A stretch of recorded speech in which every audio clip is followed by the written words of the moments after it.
우리 함께 하나님의 말씀을 보겠습니다. 요한계시록 12장 1절에서 17절까지 말씀입니다.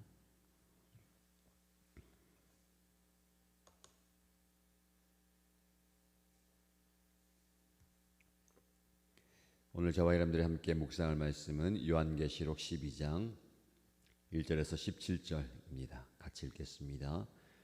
그리고 하늘에 큰 표징이 나타났는데 한 여자가 해를 둘러 걸치고 달을 그 발밑에 밟고 12별이 박힌 면류관을 머리에 쓰고 있었습니다. 이 여자는 아이를 베고 있었는데 해산의 곧 진통과 괴로움으로 울고 있었습니다. 또 다른 표징이 하늘에서 나타났습니다. 머리 7개와 뿔 10개가 달린 커다란 붉은 용 한 마리가 있는데 그 머리에는 왕관을 7개 쓰고 있었습니다. 그 용은 그 꼬리로 하늘의 별 3분의 1을 휩쓸어서 땅으로 내던졌습니다.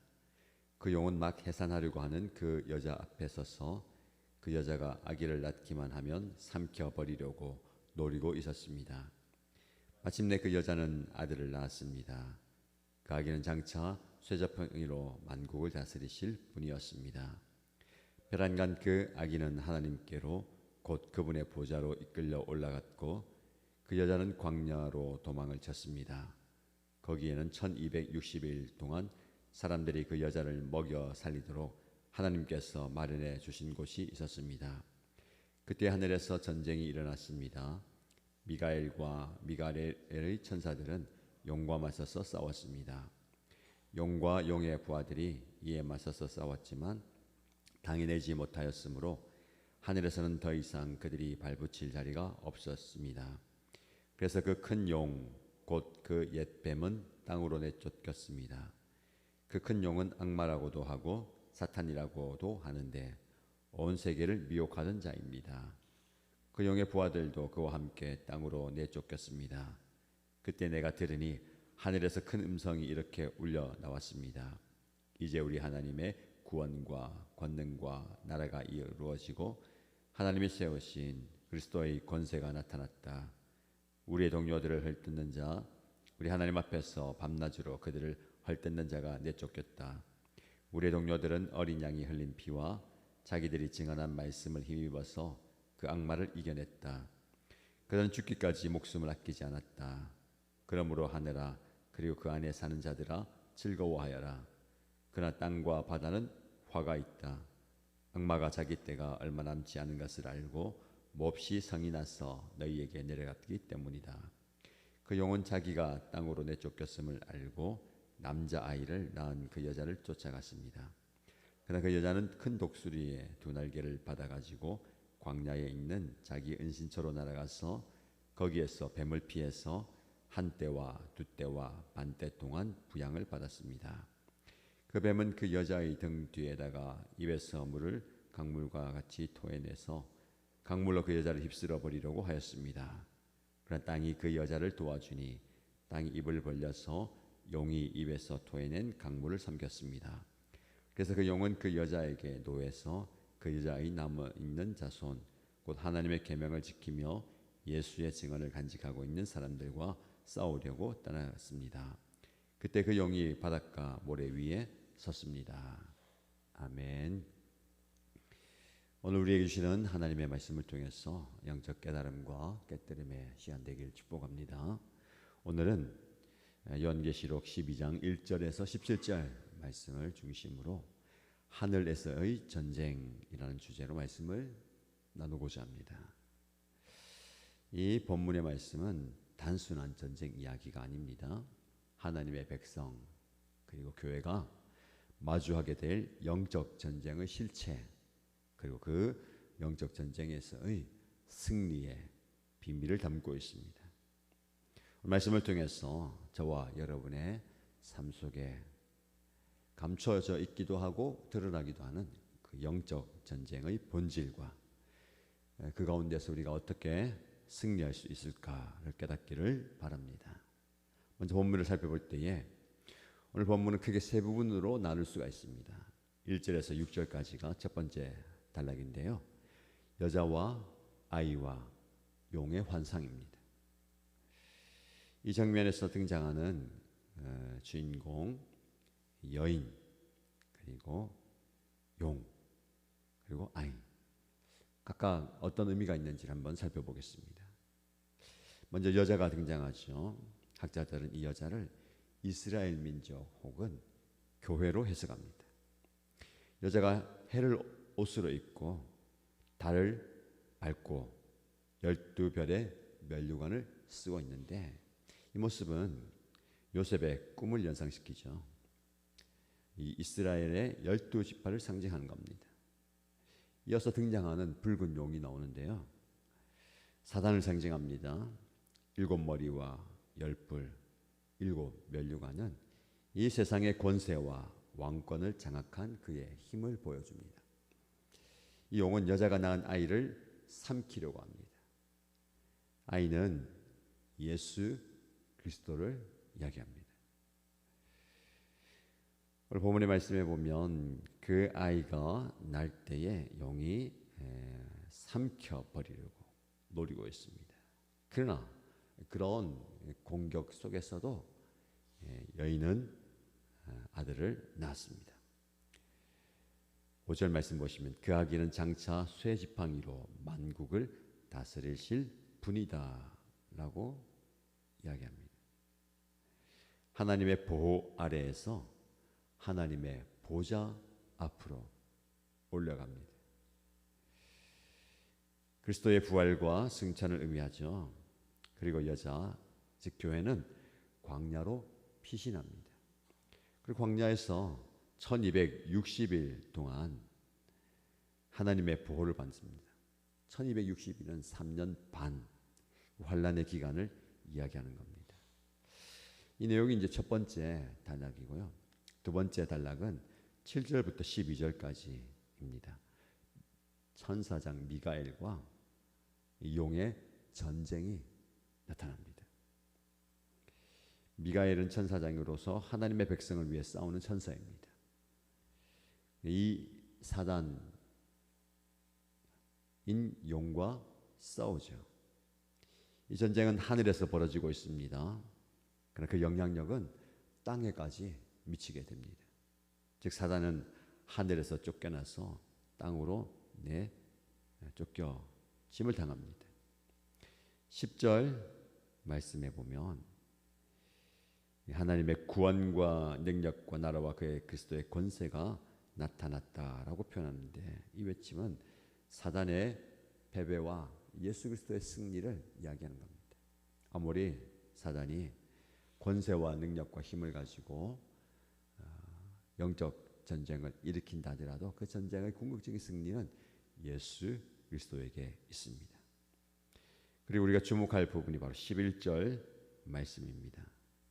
우리의 동료들은 어린 양이 흘린 피와 자기들이 증언한 말씀을 힘입어서 그 악마를 이겨냈다. 사단이 영적 전쟁을 일으킵니다. 그런데 그 영적 전쟁을 성도들이 이겨내는데, 그 이겨내는 수단이 바로 어린 양이 흘린 피, 자기들이 증언한 말씀을 힘입어서 승리한다라고 이야기합니다. 마지막 단락이 13절에서 17절 말씀입니다. 용과 여자의 전쟁이 나타나고 있습니다. 하늘에서 쫓겨난 용은 이제 여자, 즉 교회를 박해하기 시작합니다.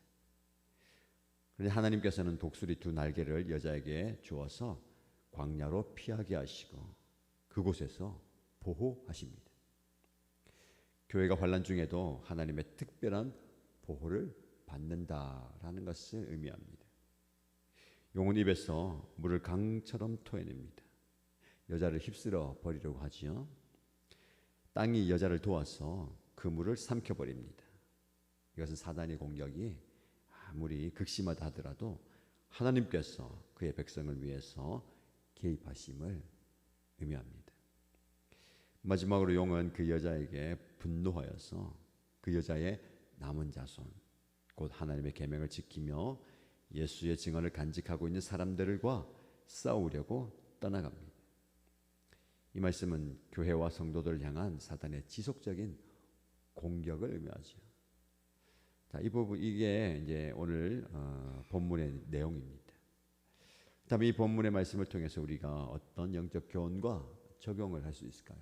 첫 번째는 영적 전쟁의 실체를 인식해야 됩니다. 우리는 영적 전쟁의 한가운데 살아가고 있습니다. 사도 바울이 이야기합니다. 우리의 싸움은 혈과 육에 대한 것이 아니고 통치자들과 권세들과 이 어둠의 세상 지배자들과 하늘에 있는 악한 영들에 대한 것이다. 그 말씀에 악한 영들은 하늘에 있는 이 붉은 용으로 상징되는 그 악한 영이 우리를 계속해서 삼키려고 휩쓸어 버리려고 무너지게 만드는 영적 전쟁 한가운데 있다는 겁니다. 우리는 이 영적 전쟁의 실체를 종종 잊고 살아갑니다. 우리 주변에 있는 물질주의, 세속화, 신앙의 냉담함 모두 사단의 교만 전략입니다. 우리를 하나님으로부터 멀어지게 만드는 여러 가지 다양한 상상하지 못한 전략을 가지고 사단은 우리를 공격하고 교회를 비박합니다. 그 상황 가운데 우리가 영적 전쟁의 실체를 분별할 수 있어야 됩니다. 아, 이 상황이 바로 영적 전쟁이구나. 이런 그 영적 전쟁의 현장 가운데 우리가 있구나라는 것을 깨닫는 것이 중요합니다. 영적 전쟁을 하고 있다라는 것이 중요한 게 아니라 그 싸움에서 우리가 이겨야 되겠죠. 두 번째 적용할 것은 승리의 비밀을 기억해야 됩니다. 아까 우리가 주목했던 11절 말씀. 어떻게 승리합니까? 어린 양이 흘린 피와 자기들이 증언한 말씀을 힘입어서 그 악마를 이겨냈다. 우리를 핍박하고 유혹하고 공격하는 그 사단과 싸워 이겨야 되는데 그 이기는 무기가 여기 있다라는 겁니다.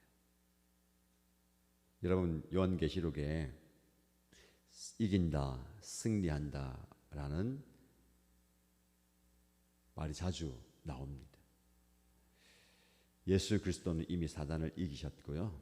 그 승리는 우리에게도 적용됩니다. 늘 이기게 하시는 그 하나님의 은혜가 우리 안에 있어야 되는데 우리의 승리는 칼이나 무력이 아닙니다.